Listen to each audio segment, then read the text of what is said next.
All right, we are here at the bushcraft camp, and I have my rock testing caribou antler. We're gonna go down into the creek right over there and look for appropriate rocks to make the spear point from.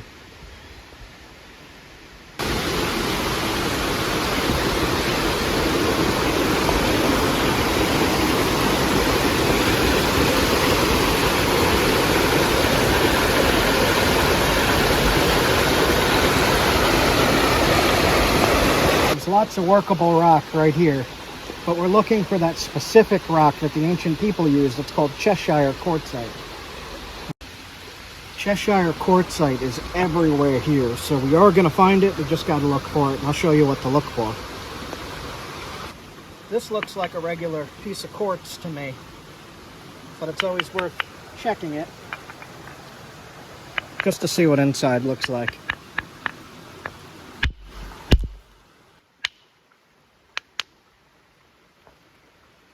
That is regular quartz.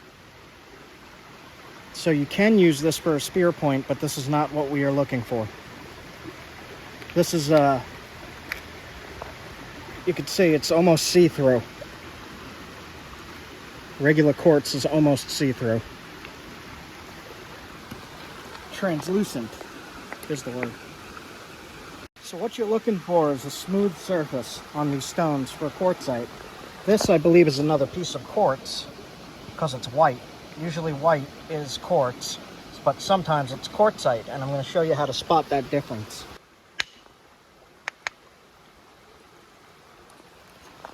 Another piece of quartz. Really rough-grained quartz. If you get inside, you might find a solid piece to work with, but again, this isn't what we're looking for.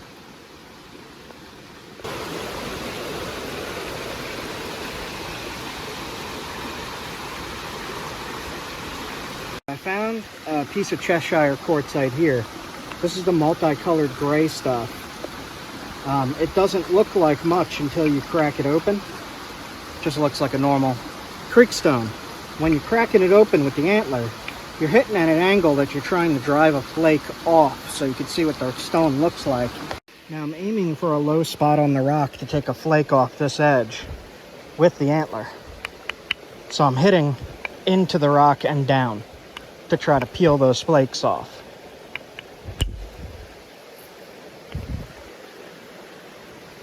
And you can see it's gray. This is the quartzite we're looking for. The quartzite we're looking for is gray inside.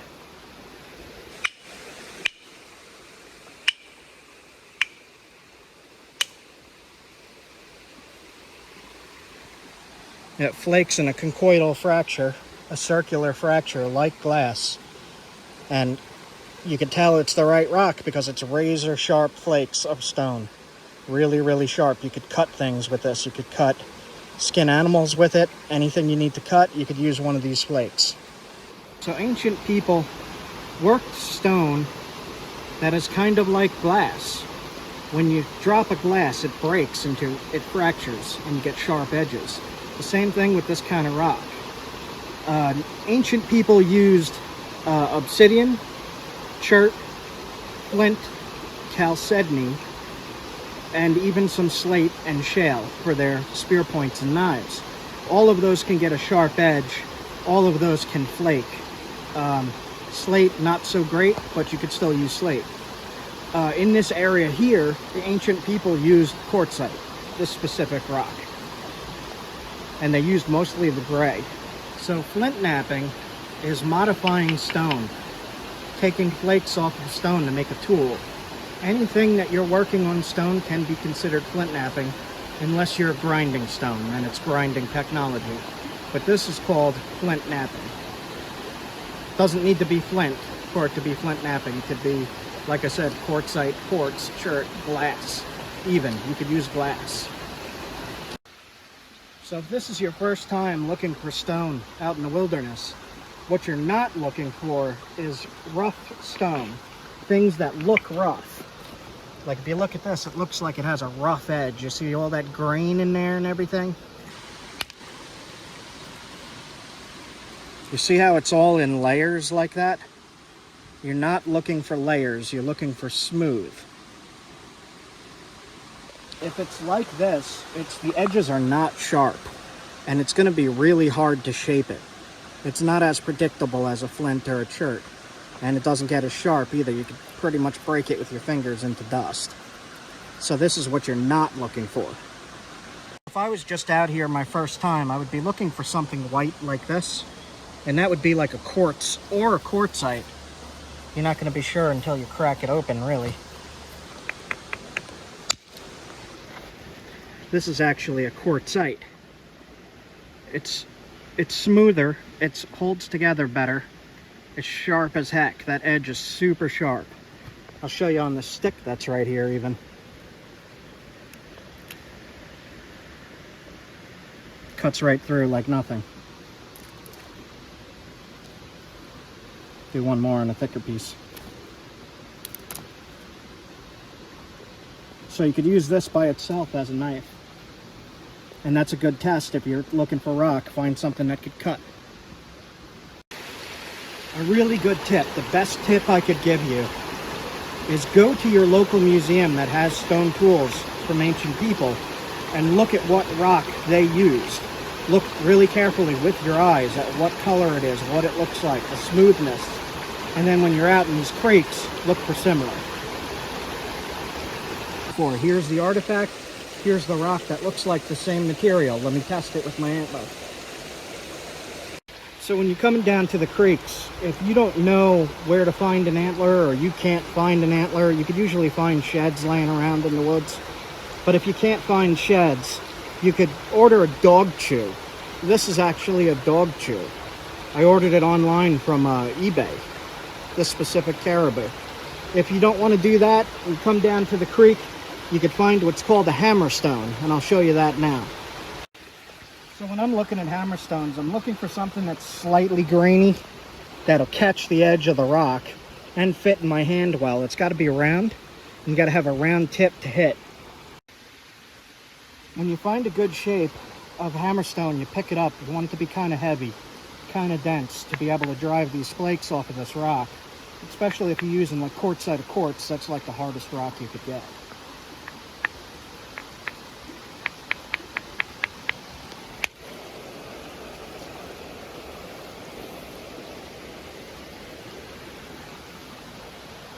So another thing when you're looking for these rocks, if you're having a really hard time getting into it and it's just not going, some of these rocks break exactly like glass. They're very fragile, they're very sharp.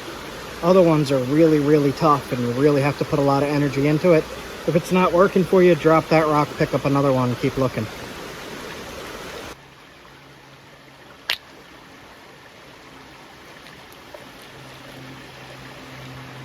Again, a little too rough grained for me. That'll fall apart as you thin it. It's still sharp as heck. You could use that as a knife, but it's too grainy. Breaks too easily. See that? And this is quartz. This is not quartzite. So I found the exact material right here. I can tell just from looking at it. It's the gray mixed with the white. And this is exactly the material that they were using for artifacts in those museum displays. I'll take a flake off of this just to show you real quick.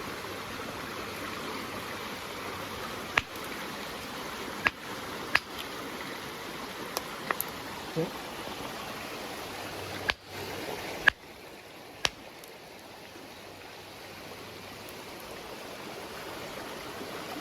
Grainy white and gray.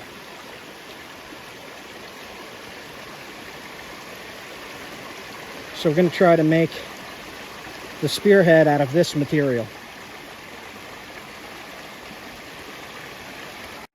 This is the same rock that people have been using here, right at this river, for thousands of years to make their tools and to survive with.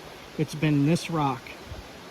So I'm looking, this rock, to me, bridges the gap between past and present. I'll use this rock as my tools just as they did.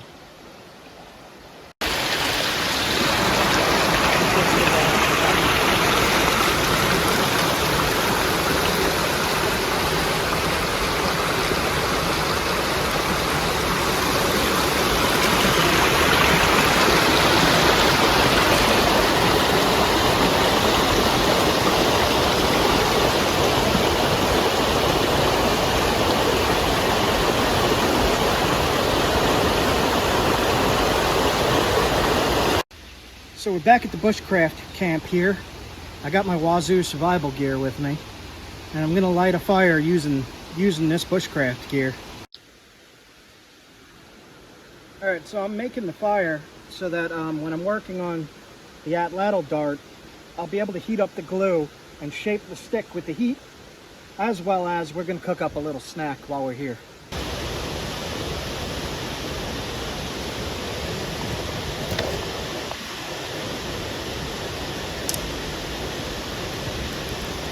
Alright, so I got all the tools I'm going to be using right here. I got the 2 chunks of quartzite, I have the antler, I have a pressure flaker for antler, as well as a modern copper pressure flaker for comparison, and I have a copper billet as a modern equivalent to the antler. I also have my pine pitch glue, and I show in another episode how to make this. I'll put it up here, right there. So this is imitation sinew. This is real sinew. This is deer tendon. And you could use this for cordage. So this is everything I'm gonna need to make today's stone tool and atlatl kit. It has the modern equivalents and the traditional equivalents, antler and copper.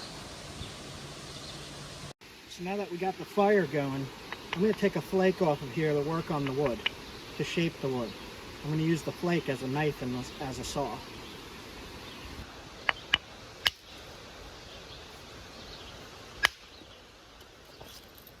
Like that.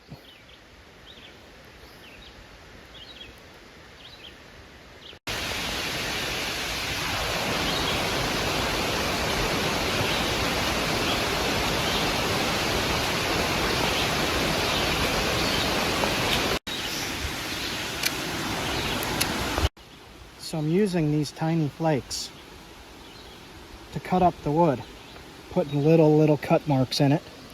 And I'm just going to do that all the way around, like that, in order to make the proper length darts. Cut a groove with the flake, and then you snap like that.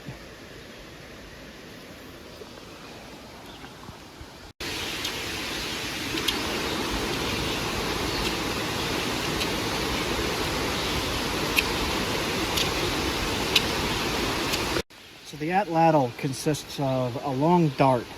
In this case, it's made from bamboo. I brought these bamboo rods with me because I don't want to cut down anything live in the forest here. If you were going to use what they used here, look for birch or oak. And I'm cutting these down to about 5 feet. So the atlatl itself, the spear thrower, hooks into this hole. And then with that hook, you're going to take it and throw with the thrower to give it extra power. It goes a lot faster with the atlatl spear thrower. And this will be the spear itself, and we're going to attach the stone point to right to here. So all that I'm going to be using right now is a flake off the rock that we took. It's already in the basic shape. We're going to use an antler just to trim the edges, and it's called flaking. So we're going to flake the edges like this, taking off little tiny flakes. See all that little dust? Don't drop that on the ground. Pick it up. Always leave no trace. You don't want to leave any flakes for people to cut their feet.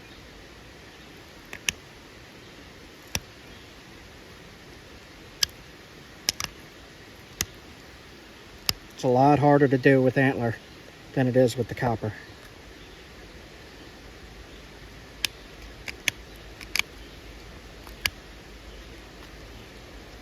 So I'm flipping it back and forth as I'm taking flakes to set up different platforms so it's easier to shape. When you're hitting a platform, you're taking a flake off of either the top or the bottom. So you're resting the flaker on the stone, you're pressing into the stone and down to pop those flakes off the bottom of whatever you're working on. Every time you flip it, in and down. In, down. In, down. Over and over. until you get that arrowhead shape with the zigzag up and down. You'll see it goes up, down, and this gets razor sharp as you do that.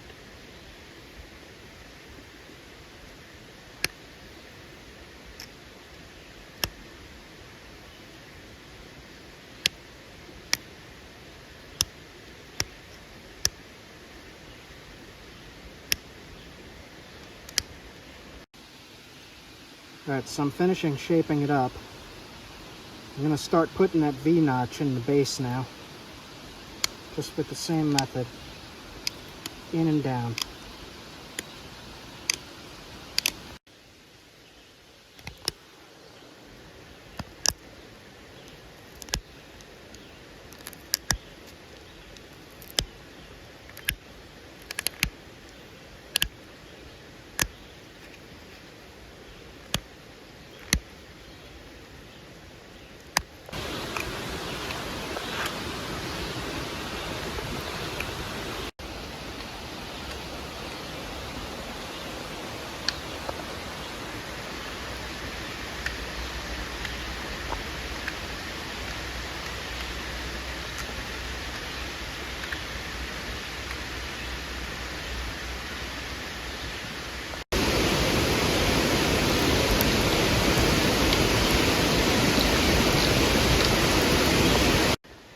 So this is the flake that came right off of here, and I shaped that into that spear point. Just the basic shape off the top of my head. But if you want to see process on how to make these points, I have a playlist called Flint Napping. You could click that right here, and I show how to do that start to finish.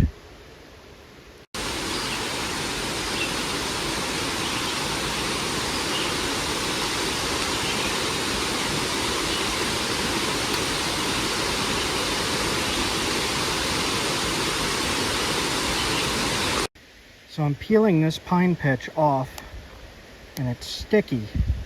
It's a sap. And ancient people used this stuff as a glue. So I'm taking it and I'm putting it right into the knock that I cut. Right in there. So pine pitch is made from pine sap, and it's a glue.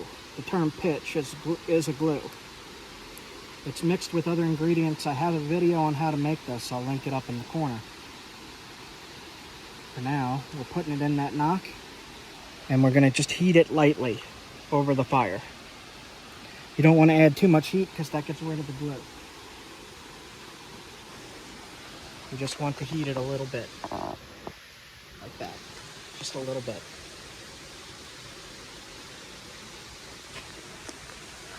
Then we're going to put that point in before it dries.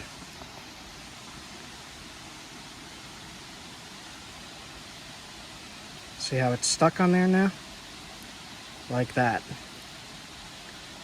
And now we're going to want to smooth out the edges and push the glue against the point to make a flush surface so that nothing gets caught when you're throwing this spear.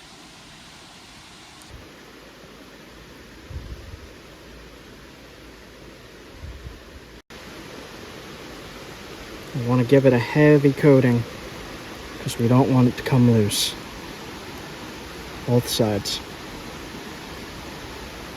So I'm going to pull a bunch off the spool, and I'm going to cut it with a flake when I think I have enough. Take one of these little flakes.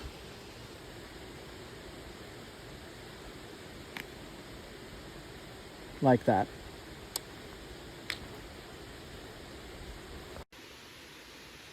So we're going to wrap the sinew around the point and the shaft of wood. We'll try to make it look as nice as we can. All the way up. You're going to want to put a little bit of that pitch on the dart itself so that it holds the sinew as well. When you get to about this point, you're going to want to go across the stone, around the stone, and back down. then around, and the same thing, across the stone, back down, and around.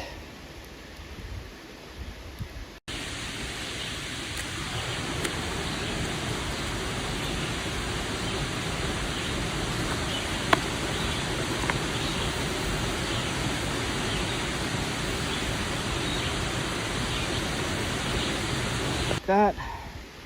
Go around your thumb, make a loop, put this tag end through, hold it in place, and pull it tight, like that. And to make sure everything is secure, put it on the flames one more time, not too hot, just right over the flame, just to heat it a little bit.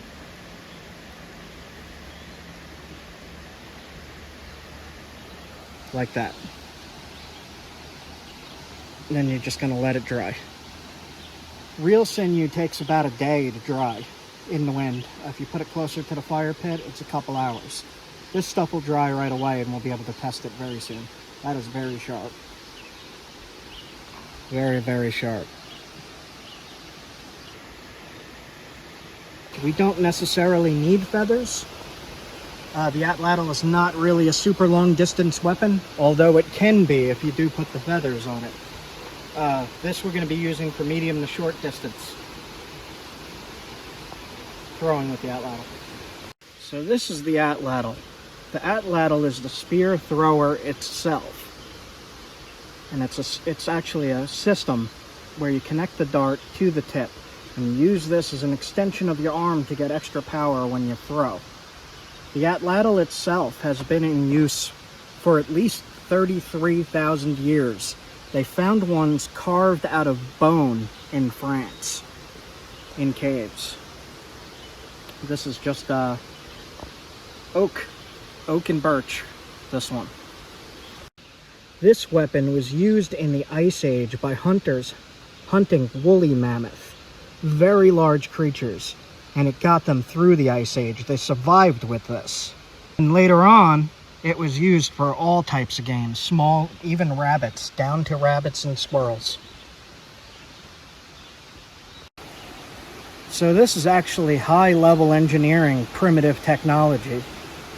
This was used to get people through the Ice Age. You attach the spear to the atlatl, and this little point puts all that power into throwing the spear at the target. So as this fits right into here, there's often a rest carved for the dart to sit on to make it easier to hold and throw. Like that.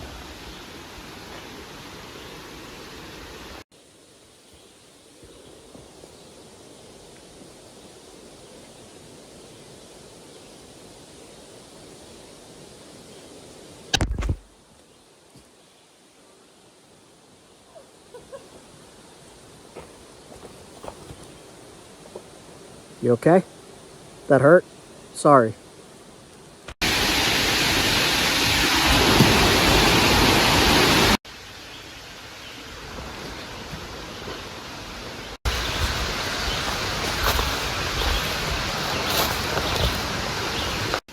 So we got a few things to test this on. We got a cantaloupe.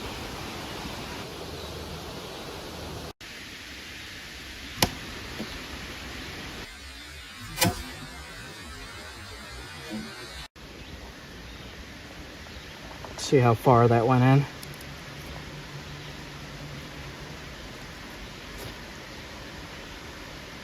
Pretty far. That far.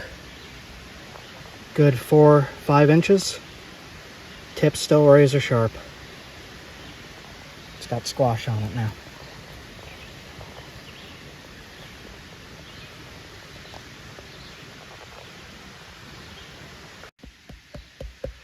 Spaghetti squash is hard.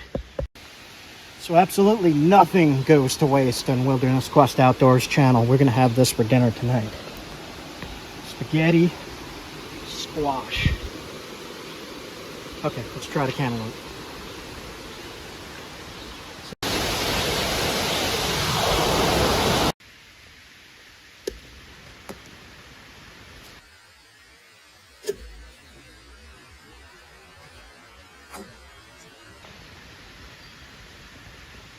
Let's see. How far in did that go? I wasn't able to tell. To point out.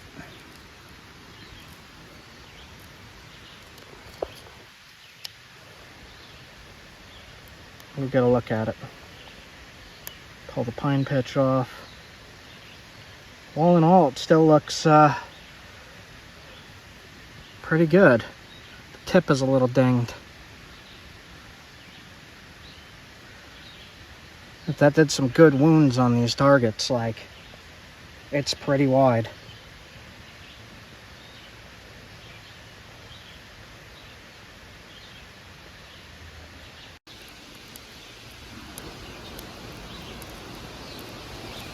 So, we successfully crafted, this would be a woodland period arrowhead out of quartzite, the same stone that ancient people that lived right here used. I made the same kind of stone point. We successfully tested it on a spaghetti squash and cantaloupe, and we got the rock right down in this beautiful creek right outside my bushcraft camp. So using traditional tools and primitive technology, we successfully made this spear point, atlatl dart spear point. People call it an arrowhead, but it's a spear point. And we used all of our traditional methods here. So we used a flake of stone of quartzite to carve this groove. Dart on the fire.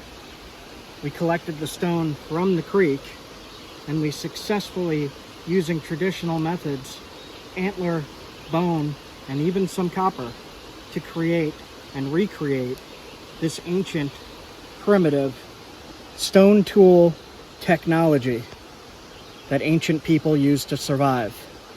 And we used the Ice Age style atlatl to throw this spear into the ground, into a cantaloupe, and into a spaghetti squash with little to no damage to that spear point. The tip is a little dinged, that's it. And I have successfully hunted these spaghetti squash and cantaloupe so that the camera girl can eat tonight. I am a successful hunter. I brought home dinner. Now we're gonna eat it. We got some meat too, but I didn't hunt that at all. I got it from the farm. And for a final test, we're gonna test the point cutting meat just by hand. We'll see how it goes. Cuts through plastic pretty good. All right. See if it's still sharp. We're gonna use the edge to cut a groove. Still pretty sharp.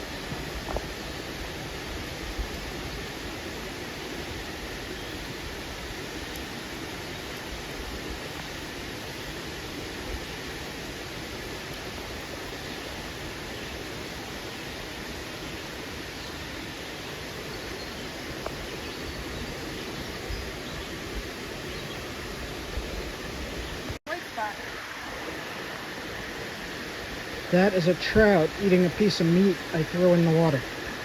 That's as far as it'll zoom.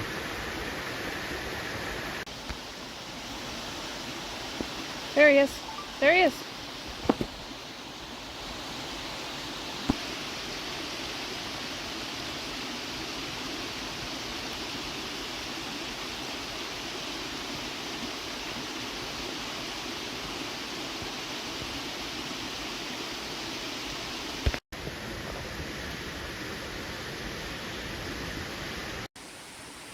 Got the smoke from smoking our meat on the fire pit. We're gonna eat that. Like, comment, and subscribe, guys.